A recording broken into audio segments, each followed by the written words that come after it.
Hello, hello, LinkedIn, YouTube world. Welcome, welcome, welcome. Good morning, good afternoon, good evening, wherever you are joining us from. My name is Andre Thornton. I am so excited to be with you on this day to have this very, very important conversation about building your path to leadership, moving from being a professional in the tech world to being a leader in the tech world. We are having this conversation and broadcasting it to any and everyone that wants to be a part of it because we know how important this topic is and how, if you're not necessarily connected to an organization yet, there can be information that you're looking for that you just haven't been able to find. And so we want to provide an opportunity to provide some of that information today. On behalf of the ELC and Google, this is a series of conversations that you'll hear at the end of this will be turned and already is a program that is being executed as a partnership. But before we get to that, we want to just give you a chance to hear a little bit about how to advance your career. I have with me today an esteemed, we'll call panelist, an esteemed leader, someone who has already made their mark in the tech industry for what we'd call maybe a halfway point in their career. Gavin is here today, and I want to do a quick introduction of Gavin. Gavin Leo-Rhynie, who is the engineering vice president at Google. He runs Core. And if you look at Gavin's credentials, he has a really interesting path and journey where he was in the financial sector for many years and then moved to Google recently. And so one may wonder, how does someone make decisions to go from job to job or company to company? One may wonder, what is the unique perspective of someone from a tech perspective inside of a financial institution? One may wonder, how do you become an executive and a partner at a firm early in your career? And that's what we're here today to discuss. And as with all typical fashion, we will do so in a very candid an open conversation that I'm so excited about, because when I look at Gavin's biography, we see things like managing director of JP Morgan Chase. Before this, having worked as a Goldman Sachs partner. As I mentioned earlier, he was a partner early in his career. But when I see things like occasionally pretends to play the guitar, now, Gavin, we've got some stuff to talk about. And I don't know if you have your guitar there with you, but please welcome everyone. A warm round of applause for Gavin to join us. And Gavin, thank you so much for taking time with us on this day, this Thursday, as we are all looking for new ways on how to grow. Gavin Leo-Rhynie. Thank you, Andre. Yeah, thanks, Andre, and thanks for having me. Thanks for inviting me. I sort of chuckled a little bit when you said I'm at the halfway point in my career, because I'm thinking, oh my gosh, if I have to work that much longer, that's going to be tough. But but thank you. It's great to be here. Excellent.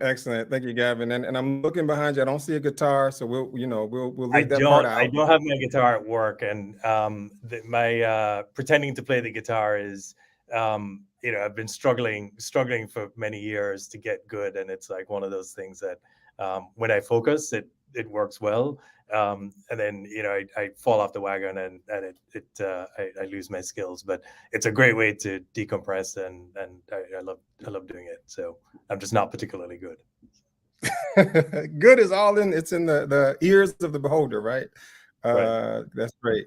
So, Gavin, I know we can look, and everyone can see. Everyone can go to your LinkedIn profile. They can see your experience. Everyone can see a biography that's out there. We can read things about you online, but would love to hear just a little bit about your journey. If you're talking to a group of folks that are just curious to know, wow, how did you get to where you were? What does that story sound like? Yeah, when I think about this, I always like to go back to like where my love of this whole of computers and software started. And so I was born and grew up in Jamaica, and I think I was maybe 13 at the time, and a good friend of the family gave us a computer. It was a Commodore VIC-20 at the time, and I had definitely been watching too many movies, because the first thing I did was just typed in something like, I want to play Space Invaders, which is kind of, in the movies that works. It doesn't, as most of you know, that doesn't work. And so kept getting syntax errors, and then read the manual and realized that you had to teach the computer everything you wanted it to do. And I started playing around with it and just got completely hooked. And so at that point, I just, that became my hobby, became the thing that I just loved to do. I'd stay up, probably too late at night. My mother actually told me a story the other day, which I had forgotten. She mentioned that once I ended up doing some homework using by writing code to like do my homework, and she was furious. Um, and I was joking with her, because I was saying, well, it sort of paid off in the long run. So I, in my teenage years, this was the thing that I just really loved. And so when it was time to decide what to do for university, um, I definitely wanted to do computer science, but also wanted to mix it with something else. And so ended up doing a dual degree with computer science and marketing, which was really good. Uh, for my first job out of university, I went to work at Bell Atlantic, which I think now is part of Verizon through all of the M&A activity. But and the there I thought there would be a really good mix between the technical aspects and the marketing aspects, because the project that was being built there was sort of really well ahead of its time. Um, I I for multiple reasons I decided to move on from that. I felt like I was maybe not learning as much as I wanted to, of the things that I wanted to learn there. And so I ended up interviewing for a job on Wall Street at Goldman Sachs, and got that job and instantly loved it. There was just a ton of responsibility thrown at me. The business was very interesting. Um, the I got to write a lot of code, and everybody around me was just very smart. It was a very exciting time in the industry. Derivatives were in that fixed income, currencies, and commodities space were really just starting to come alive, and we were sort of really at the forefront of it. And so what I thought was going to be a year or two, to where I'd save up some money and go back to Jamaica, turned into 25 years, which saw me, doing a stint in London for 3.5 years. Um, Also, moving to Hong Kong with my family for a couple of years as well. And so just a really, and I did a number of different roles there, all in technology, all engineering focused. And I think the thing that kept me there for such a long time, was the people and the challenge, um, but also just the fact that there were so many different things that you could do, and the fact that the business just kept changing. Every time you thought you knew something, it would just change. And so there was a lot to do there. I moved to JP Morgan in the beginning of 2020, and the goal there was to help set up and move for their corporate and investment bank, get them to be much more cloud native, and moving more to a combination of their internal cloud and their external cloud. And so I did that for about a year and a half, and Google had reached out, and they were looking for somebody to help with.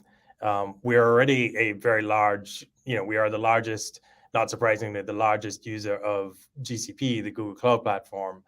Google is, but we always want to be able to sort of make that better. And so the remit was to try and make it easier for the product areas within Google to leverage Google Cloud in ways that are safe and reliable. And so that's what my mission is now. And so that's sort of the long story of how I got here.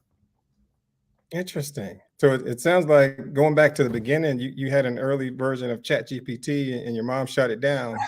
And That's what I wish it were. Yes, had Chat GPT existed then, who knows? I may not have been as challenged and interested. So yeah, what a story. Um, I think about so many things, and I want to focus on this sort of early phase of a career, because I know the first few years, either out of school or the first few years being a practitioner, if you didn't necessarily go to college Mm, for it, are so critical. And I know it's changed over the years as far as mhm. what are the most important things. So what would you say if you had to describe, and I like to think of this as the sort of beginning with the end of the in mind, as Stephen Covey says, and the end in mind is for there to be absolutely no limits to what a person can achieve in the tech industry. So that's the end. The end is this sort of open space of possibility. What would you recommend for someone that's generally early on in their career as foundational experiences, skills, certifications? How should someone approach a career in tech these days to make sure that they get that foundation that they can take and grow to wherever they want to grow? Yeah, that's a good question, and I like the word foundation for this because I think that's exactly what you're doing. Those first few years is building a foundation. If you project 10 years, let's say, in the future, and you think about how are you going to get your foot in the next door? It's going to be a combination of things, right? It's going to be your expertise, the things you know, the skills you have, whether those are technical or soft skills. And it's also going to be reputation. It's going to be who knows you and what do they think about what they know about you, right? And so if you think about building those things over, you know, a number of years, starting early really pays off. And so the first thing I think that's very important is going deep, right? Again, like a foundation, you want to dig deep. And for people just starting out, I think if I think back to, when I was doing this, spending that time, relentlessly going after, if you're put in charge of researching a bug, really understanding, what caused it, right? Like there's no such thing as like, oh, it's a fluke. Like, no, like really try and understand what that is. And what happens when you do that is you're unlikely to have a straight line between not knowing what caused this thing and then finding it. You're going to bump up against other bits of things. You're going to take little wrong turns. Those wrong turns are very, very valuable because they're teaching you other things. They're giving you, at the same time you're seeking depth, you're actually getting breadth as well. And the more you do that, the better. And so doing things like, really researching bugs or working on a particular problem, volunteering to be the person, depending on how your team is set up, that writes the incident report so that you really understand what went wrong, what are the things that fixed it. Those things build depth, and they also build a reputation for yourself as well. You get known as the expert. So that's sort of one thing. The other thing I'd say is making sure you're getting good feedback. I think there are multiple aspects to this. On the technical side, I think you want to make sure that you're getting your code reviewed or other reviews done by people that are going to be very that are hard, right? Like the earlier you get this feedback and the more you learn to not take it personally, you will get better and better. And I remember sitting through code reviews that were brutal. Like I said, it felt brutal at the time, but when I think about how much I learned during that time, it's priceless. And so that's one thing. I think the other thing as well is developing that relationship with your manager where you are never satisfied with just hearing, yeah, you're doing fine.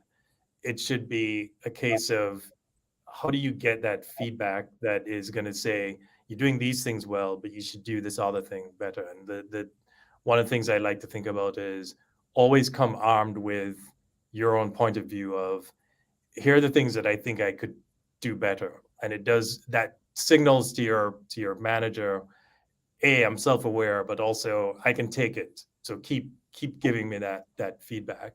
And that's the other thing as well.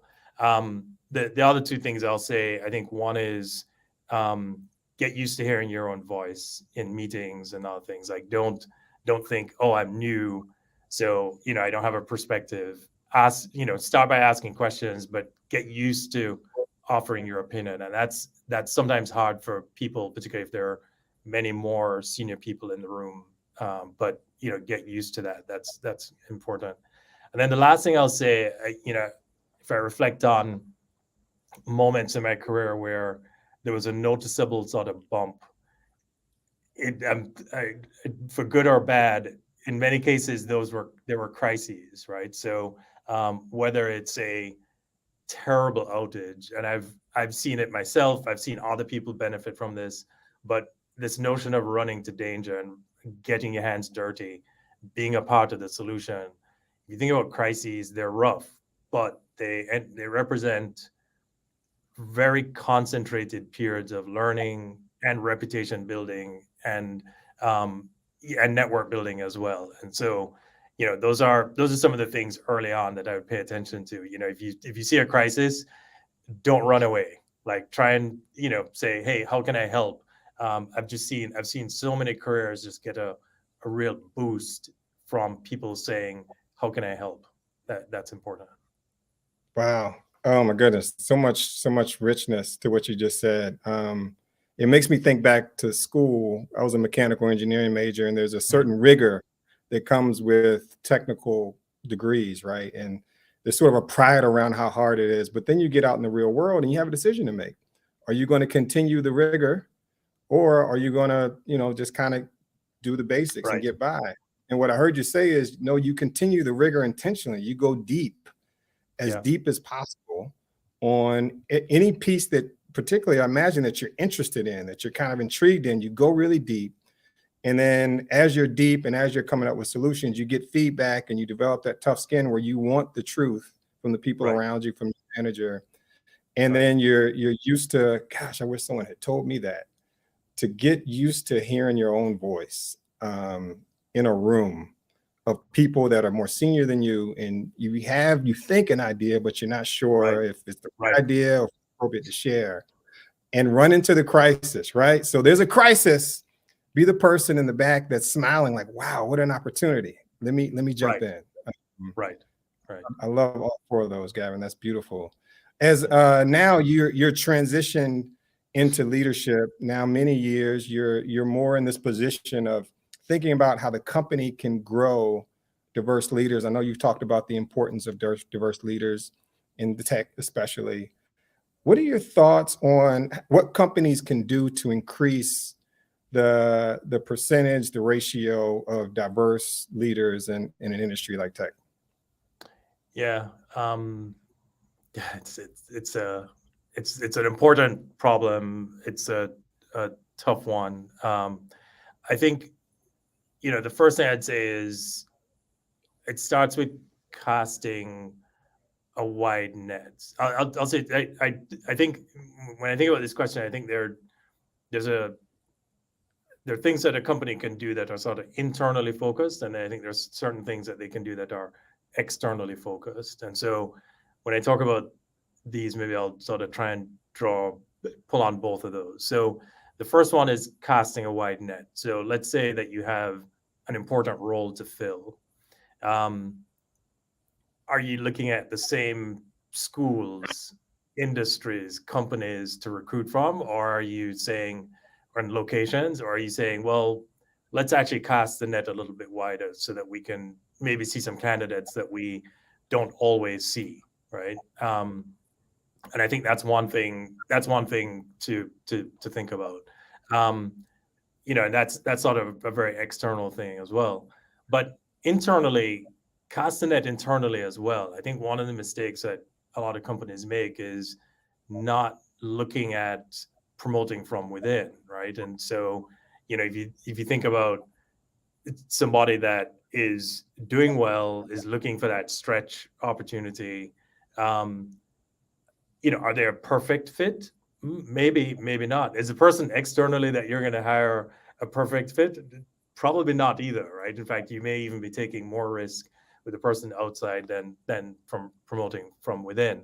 And so I think, being very thoughtful about, you're never going to find the perfect candidate, but, taking that view of, let's cast a wide net. I think the other thing as well is being very deliberate and long term in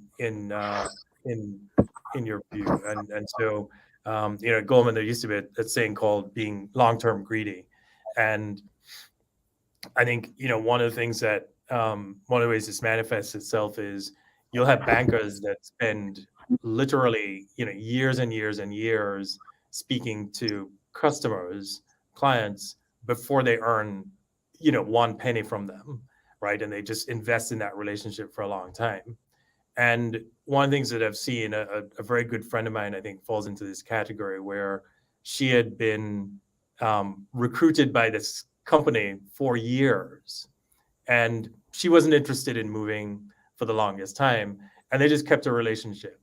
And then at the moment when the right role opened up and she was ready to move, she moved. And so, but that probably wouldn't have happened if they hadn't been keeping that relationship going. And so I think one of the things that companies can do is build those relationships with potential candidates, even if you don't have a role open, because you never know, something may happen, in the future. If they're not interested now, they might be interested in the future. And similarly, again, that's sort of externally facing. Internally facing, the same thing is true. You may have, a very promising, somebody that's doing, really well, talented individual that, you think, oh, this person, Andre needs the next role, but I don't have anything right now. Well, have the conversation. What are the things that you'd be interested in? Be open. Say, I don't have anything right now, but would you be open to moving to a different location? Would you be, because then when the next thing comes up, you then get a sense as to, can I stretch this person? Would they be open to it? And that leads me to the last thing, which is to be sort of really creative in terms of what opportunities you create for people. So,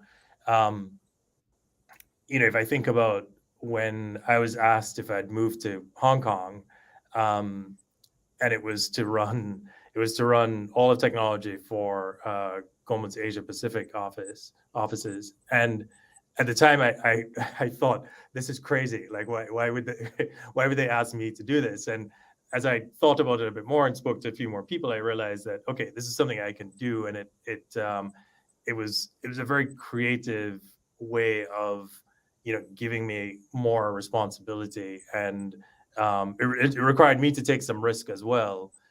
So both the company and the employee need to take risk, but I think thinking creatively, taking a bit of risk, with the right support, I think really pays off. But I don't think there's any easy fix here. And I think it's worth noting that almost everything I've said here, in fact, pretty much everything I've said here, I think works, whether you're talking about diverse, individuals or not, right? It's sort of just good management. But I think it particularly helps with, if you're trying to build a more diverse leadership team.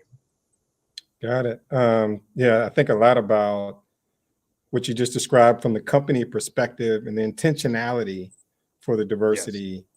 Yes. Yeah. And on the flip side of that, there's intentionality from the employee, right, on their career, as opposed to just sort of going through the motions. I'm curious, you've made some very interesting moves, and I heard in your introduction you mentioned how you fell in love with the what sound like really cool things that you would be doing at Goldman with the background that you had. Could you walk us through a little bit, if someone's trying to figure out, hey, I'm getting started in this tech career, or I'm midway through, wherever they are in the tech career, and they're trying to figure out what are some good guardrails or some good rules to use to navigate their career and kind of decide, what is the next best opportunity? When is it time to move? Is this too soon? Am I staying too long? Like all those questions that so many of us have. Right.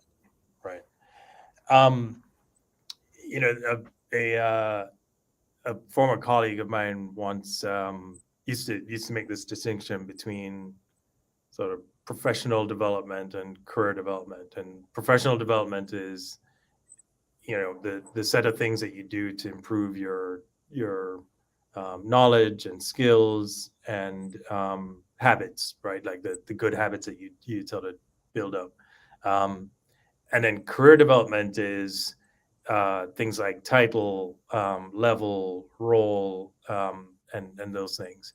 Um, and the um, the question is, do you work on professional development or career development, or a combination of the two? And I think the way I've certainly tried to approach this is to have most of my focus, the lion's share of my focus, be on professional development. And so when I'm trying to evaluate, um, roles, I look at my current role. So it's like your current role is one of the choices, and so I then sort of do a check as to, if I go forward 2 to 3 years, where do I think I'll get the best bump in terms of my professional development? So that's sort of question number one. And then when you think about that journey of what professional development you're going to achieve in the next 2 to 3 years, what does that then set you up to do? So does it allow you to sort of go into this field? Does it allow you to go into that field? And how does that then fit in with your overall sort of desire?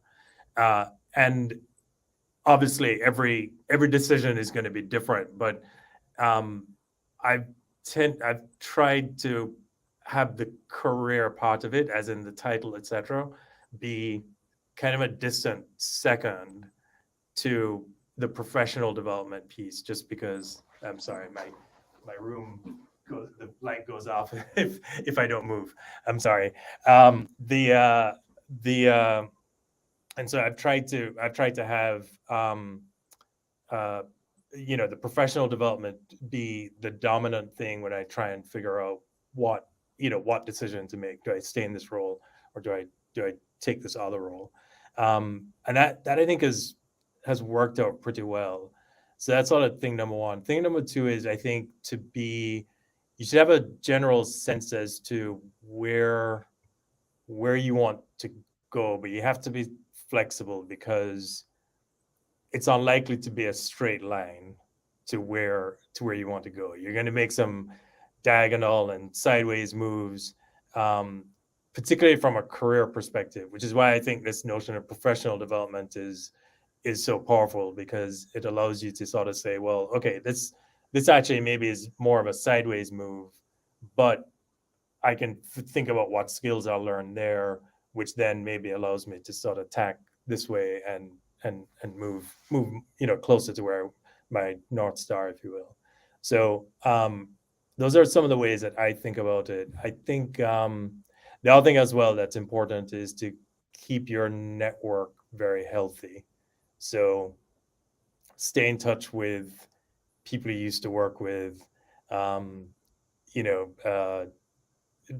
whether those are old managers, colleagues, etc. I think that's important, because so much of the world these days is, in terms of how you get your foot in the door, at least, or sort of people think about you for different things, is relationships. And even if a relationship didn't help get you as a candidate, it's going to help you once you're there, right? You can pull on people, whether it's you want to recruit them, whether it's you want to rely on them for information. But those are some of the ways that I think about, career progression, if you will. Got it. Yeah, I love how you broke career and professional separate. Progression was kind of this growth. Career is more like the title. Yeah. So making sure that you are being developed and you're growing, as opposed to just the title and the role itself, which is so important. Because how many times do we get in a job and realize that it's not quite what we expected, and what we're missing usually is something more on the professional side. Right. So it's going with both eyes open as opposed to just one. Yeah. And the sorry to interrupt, the colleague of mine that wrote this, had a very interesting career path, right? In terms of, he was a metals trader / salesperson, and then went on to running a an extremely big office, in running technology and operations and a whole bunch of different pieces. And so um, it he was definitely somebody that just embraced this notion, and it really helped his career grow. So Got it. That makes me think about we talked about tech, we talked about career. Let's talk for a moment about people, about mm, relationships. Um, if you had to, let's say this is Team Gavin that we're building, right? For Gavin's growth and all the relationships that Gavin has had to get to this point, if you had to describe the team not by person but by position, how would you describe that? As in, and by position, I mean not a job, but yeah, mentors versus sponsors versus what's Team Gavin look like? right. Yeah, good question. I would say, um, I think they're I think some of the obvious ones, like your current manager, if things are working well, is almost always part of that decision. And so um, whether they're conscious of it or not, but the current manager is definitely part of that decision. Um, some of the relationships that I've found particularly useful are ex-managers. They they know you very well. Um, because they've managed you for a while, but because they're no longer your boss, they can provide advice that and feedback that it the consequences of getting that feedback are much lower, right? You're not sort of worried about, oh, my boss thinks this, and therefore what impacts is that gonna have on my career. And so I've found that that's been a very good good sort of place to go in terms of getting advice or help in sort of navigating things. And there have been a lot of people that a lot of former managers that have been super helpful. Uh, and and then I have some uh, people that I would say like are faster peers. There's one person in particular who, um, we were on the same team, and um, he just moved a little bit faster than I did, career wise, and which is good because any advice was still very relevant, still very relatable. But he had gone through, he'd sort of gone through the gate, if you will, a little bit before me, and so just had a lot of good advice for how to navigate it. And obviously, his experience was different from mine, but the so that was very useful as well. And then you have just friends that are in the same industry, and and family as well. And I think the um sometimes as you get more senior, these moves have a lot more impact on your personal life as well, whether that's taking a new role might mean moving to another city or country, and so my wife and family end up being a piece of this puzzle as well. And so that's also really important. Got it. Really quick question coming back to tech. With as fast and technology advances faster and faster every year, for someone that's looking to stay up to date on what's most recent, what they need to know and learn, I like to think of it as the technologies that come out when everyone knows about them. It's too late for the tech professional because the tech professional is who built them. And so, if you are a tech professional looking to stay ahead of the curve and be a part of building some of these solutions, any recommendations on how to do that in this wild world of the internet? And so I think this is so, in some respects, the world is a lot easier now because you have so many resources. If you want to learn about, you know, artificial intelligence, anything, right? Like you can go on to any of those learning sites like Udemy or Coursera, and you can take a pretty comprehensive course that gets you, very hands-on, and so I do those every once in a while, and that's a good way of learning stuff and sort of keeping up to date, or really grokking something that's happening. But it's hard. I think the first thing you have to acknowledge is you actually can't keep up with the full spectrum of everything. It's really impossible. I think there's just too much going on. I think it's what I'd say is is to sort of pick the area that is most either related to work, to your current work, most related to where you think you want to go. So if you are, you know, early in your career and you think, hey, I might be interested in getting into security engineering, or I might be interested in getting into AI, start getting involved, start doing some of those courses. Um, the other thing I'd say is just, do a ton of reading, because one of the things that, there's that old saying of, history doesn't repeat itself, but it rhymes. And I think that's true of technology as well, which is most of the time, which is there's almost always some way of comparing the new thing that's out there to something that existed 10 years ago. And so you can draw that analogy, right? And you'll often hear very experienced people say, oh, this is like X with a little bit of Y in it. And so I think, as you delve deeper and deeper in these, it's sort of easier to get a picture of what's going on. I think also relying on your network is also important. So because you can't keep up with everything, finding out what your friends and colleagues are working on, might help fill in some of the gaps, or just, point you in a direction that you maybe didn't think about going. Interesting. Yeah, there is no simple answer to that, right? And it sounds like a lot of it is Yeah. based on where your interest may be, to kind of narrow it down, and then just find the resources that are available once you have that. Right. Right. I'd like to shift as I move to wrapping up this amazing conversation to a more personal topic. Hmm. Many of us, particularly in the last 3 years since the pandemic has started, have had challenges with adjusting, and it's now created this big focus on mental health.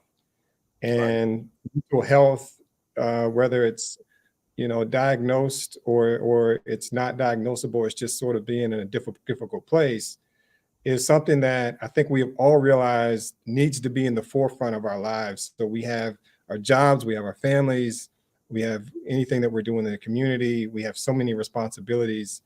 Are there any tips that you can share? Someone that's in a role of deep responsibility, very strong and high levels of expectations on you at work, and then you have a wife and 2 children at home, and anything else that you do to keep yourself in a good place. Any tips that you would have for someone that's in your shoes? Yeah, it's I think, the last 3 years, it's hard to even think that it's been that long, but it's been 3 years. So the last 3 years have been particularly tough. And I think we'd also been seeing signs of just increasing mental health issues even before that. But I think the pandemic has made that even worse. For me, I think it's a combination of things. I'm not super fit, but I do exercise. Like I try and always make time to do, at least some exercise, probably not as much as I should. I've been trying to get better sleep. Um, I've been lately paying more attention to things like, in terms of like what I read and how, for example, I've turned off pretty much all of my social media, um, because I realized that it was not that I was reading junk, but I was, you know, just sort of always checking to see what's new, and it was just this, um, growing anxiety, if you will, in terms of like, am I missing something new? And you realize actually I don't need to be that in the flow. I can sort of take time and that I actually think has been helpful. As a manager, though, I think one of the things that I've been thinking about is stress and anxiety and just mental health in general is unlikely to be caused by just something at work or just something at home. It's likely going to be a combination of the two. And I think, right or wrong, I think as managers, or workplaces, in some cases, we've tended to try to keep work and personal lives separate. We're sort of afraid of encroaching on people's personal lives or asking the wrong thing. And as a manager, I've started trying to break that boundary a little bit, either by sharing more about what's going on with me, but also, sort of taking more time to try and figure out, what's going on with people in one-on-ones, etc. And the reason is, I think I would hate to think that, there's something going on personally at home and we didn't make the accommodation at work so that the person could deal with it. And so, one of the things I think companies can do is, I think, just training managers more on how to make that personal connection, how to have this conversation without getting into any legal trouble. But I think I think those are beyond the stuff that I think companies generally do now, which is giving people the right amount of time off, etc. But I think there's a role that we played, which is trying to understand what's going on with people personally and helping to navigate that. This one, and I don't want to sound preachy, but at the very beginning we were talking about what to do early in your career and this notion of going deep and getting feedback early. I think going through those hard knocks early in your career helps you to weather tough storms that are absolutely going to happen throughout the life of a 30-year career, 40-year career. And so we don't do young people any favors by shielding them from that early in their careers. I think we have to sort of give them the feedback, support them, make sure that they're dealing with it. But I think we have to really help people adapt to the reality of the industries are tough, and so how do we? But it's a difficult challenge. I think I've found being back in the office helpful because you get to have more personal connections, and I know for some people that's still difficult, but I think the increased flexibility is good, but I would definitely say, I would encourage people that haven't gone back into the office to at least give it a try, because I think that part of what people have missed over the last 3 years has been that personal connection. Great point.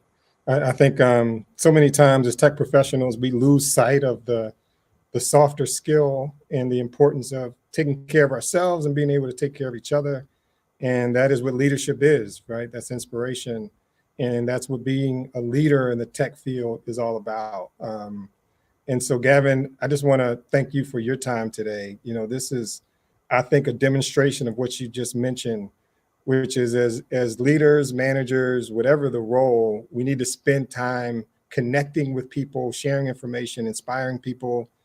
And you have demonstrated that today to the world and anyone that wanted to join us. So on behalf of the ELC and everyone that's on, I want to thank you for your time. You've had a tremendous journey. I know I said halftime earlier. I just wanted to make sure I didn't say you were at the end, because I know there's still so much more that you're going to do. I'll be going for a while.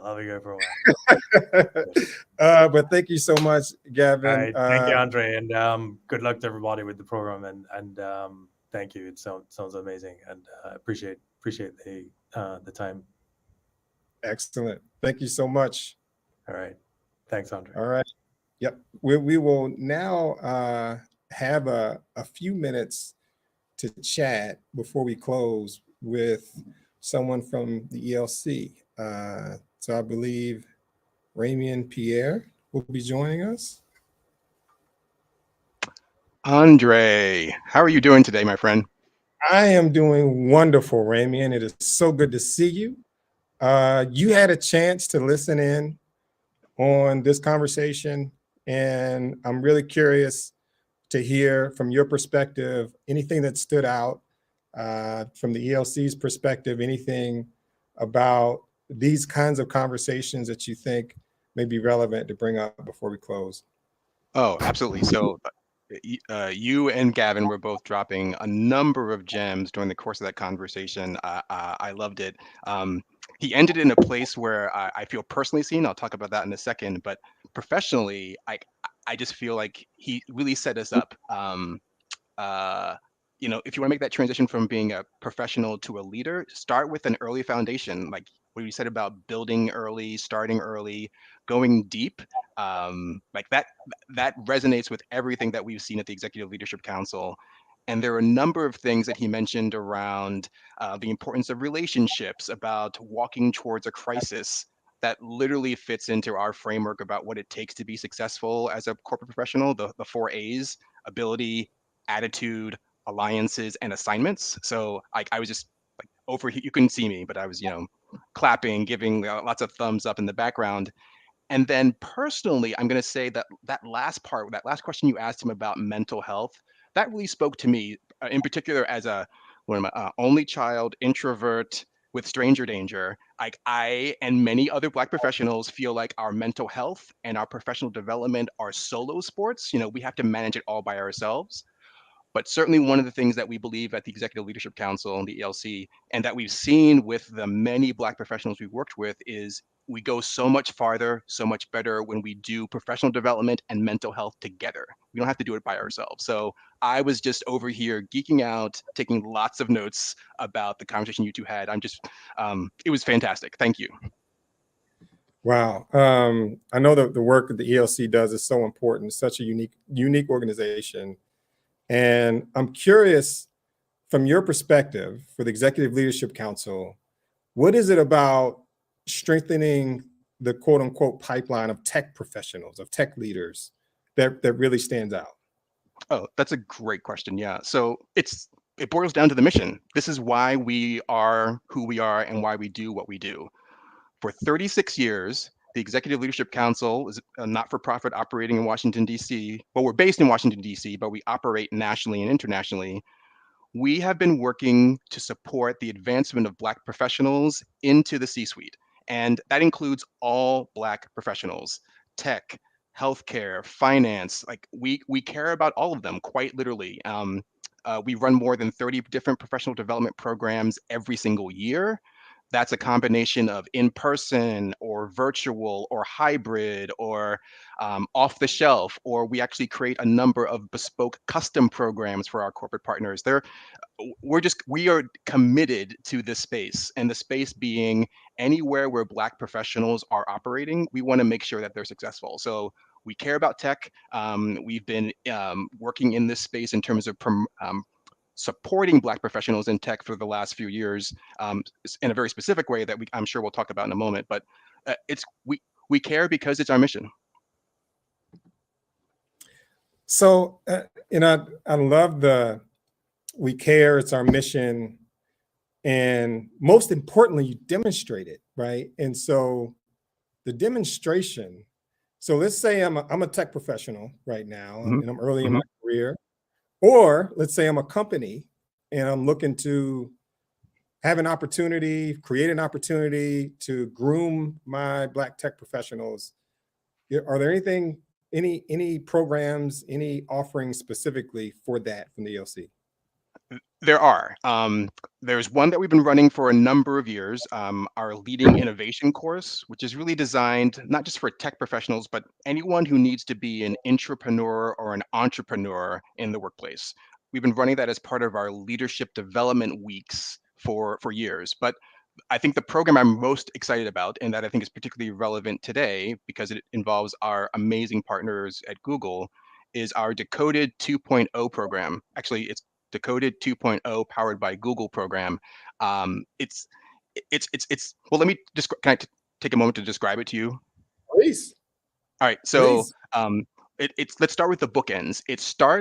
Decoded 2.0 starts with a 3-day hybrid boot camp, and it ends with an either in-person or virtual experience at the ELC's Mid-Level Manager Symposium. So you start with a 3-day boot camp that tackles skills that you need to move from professional to leader. How can you manage without influence, for example? How can you be strategic in terms of your networks, as well as personal development? So as a Black corporate professional, how do you navigate that corporate landscape where you're having to deal with things like double consciousness, imposter syndrome, code switching? We really want to make sure that you can name those forces that are impacting you in the workplace so that you can manage them. We start with this boot camp. 3 days. Day 1 and day 2 are completely virtual. Day 3 of each of the boot camps can be virtual, or you can actually attend all that programming at a Google location. So we have 2 more cohorts running. Our June cohort, that day 3 is going to be in Atlanta, and for our August cohort, that day 3 will be in Chicago. So you can either be on site at a Google what do they call this where we go into the office? Place to work, pardon. Or you can be virtual. You can tell that I am not quite used to being back in the office quite yet. And then that's the boot camp that starts. It ends with our Mid-Level Manager Symposium. Picture 1,500 Black corporate professionals, mid-career and above, all gathered in one place, all on the same wavelength, looking to raise their game and help each other. And during the 2023 Mid-Level Manager Symposium, which is taking place October 4th and 5th in National Harbor, Maryland, we will have specific programming for Decoded participants, people who were in the cohorts this year, as well as alumni. We're going to try and get some alumni back from last year and the year before. So I'm really excited about this program because we really think it's going to help move the needle in terms of helping Black professionals in tech become Black leaders in tech. So I hear everything you described about the program, and it sounds amazing. And to know that this is not the first year it's been done before, I've got to ask the question, do you have any examples of like anyone that has experienced this program before and what happened? We do. We have a number, but I'm thinking about actually someone from our very first cohort 3 years ago. He gave we start each of the sessions. Well, back then we started each of the sessions with a share some good news about what you learned last time. And during the sharing time, he said, after the first workshop, which back then focused on your social identity at work, the double consciousness, the code switching, he said that he decided to do something different. He was in the process for interviewing for other jobs. We didn't know that, but he was in process of interviewing for other jobs. And he says in his job interviews, he typically was his professional self, which was not his authentic self. But he said for these interviews, after having gone through even just one session of the Decoded program, he decided that he would be his authentic self going forward in interviews. And he told us 2 things happened. One, I won't bury the lead. He received a job offer. In fact, I think he received multiple offers. But he said, Andre, here was the big thing for me. He said the big change or the big aha for him was that he realized me being my authentic self at work is sustainable. I can do this for 10 years, 20 years, 30 years. Me being my professional self at work, I was going to burn out in 3 years, 5 years. It just really lifted my heart to realize that for him, it really clicked. I being my I'm not gonna say my full self, but like the best version of my Black professional self at work is actually sustainable. Whereas me doing what I'm doing now, playing small, hiding my light under a bushel, like that's not going to get me where I want to go. In fact, it's actually going to make me feel even more miserable about my situation. So that was, I think, like we could talk about people changing their I forget what Gavin said, the difference between career and profession, but we can talk about them changing their job title. That's great. But for me, and I believe for everyone here at the ELC, we really care when people's lives are changed. We really care if they are feeling qualitatively different about their experience, because they'll behave differently and they'll make a bigger change in the world as a result. Wow, changing lives. I mean, you literally said it and just described it. And I believe that's what the ELC is all about. If someone wants to find out about this program and register for it, I saw the dates that you had on the other slide. What are the logistics? What do you do? Yes. What you have to do, or if you're being sent by your HR professional at your company, have them go to the ELC website, elcinfo.com. You'll see a number of other programs there, but you could find the decoded information on the events page. Go there and it'll direct you to a registration website. Registrations for cohorts 2 and 3 of this year are open. We are very excited to continue our partnership with Google, but we are even more excited about what we're able to provide for Black tech professionals. Excellent. You heard it. There's a website, there's a link, there's a place to sign up. There's a place for you as an individual if you're interested. There's a place for a company to send to employees to sign up for this amazing program. It's a cohort-based program, individuals connecting with each other across multiple companies and learning from each other. Amazing experience. Ramian, thank you so much for sharing not only the program with us, but also this platform for everyone to have this experience with not only ELC, but with Google and with Gavin. What a gift. And I know that's what it's all about, is giving back. So thank you so much for that. Oh, you're absolutely welcome. I'll just say just one thing in departure, in closing. If even just a fraction of what Gavin said touched you, or you found useful or significant or helpful, please share it. What's learned here has to leave here. So please share what you learned. And please know that the Executive Leadership Council is here for you. You do not have to do any of this development on your own. Let us be a part of your squad. Excellent. Would love to have you as a part of our squad. You personally, Raymond, and ELC, we can't lose with that. So thank you so much. All right. Thank you, Andre. Yes, thank you. Thank you. What I like to do is just wrap us up here in this this conversation about not only technology and leadership, but about life. And this last 3 years has been a challenge for many, if not all, in one way or another.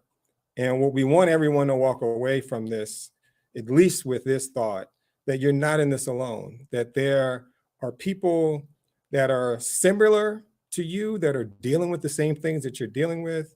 And there's also people and organizations that are here to support you in every way that they can. And one way of providing that support is creating environments where we can get together and we can talk about things, we can learn things, we can connect with one another, and ultimately we can grow together. So for that, I thank you for being a part of the community today with ELC and Google in this conversation, this fireside chat about how to grow as a tech professional. I hope everyone left with just a little more information about how to take that next step in your path. And we look forward to seeing you at our next chat. So for now, we'll say bye-bye and take care. Be well, everyone.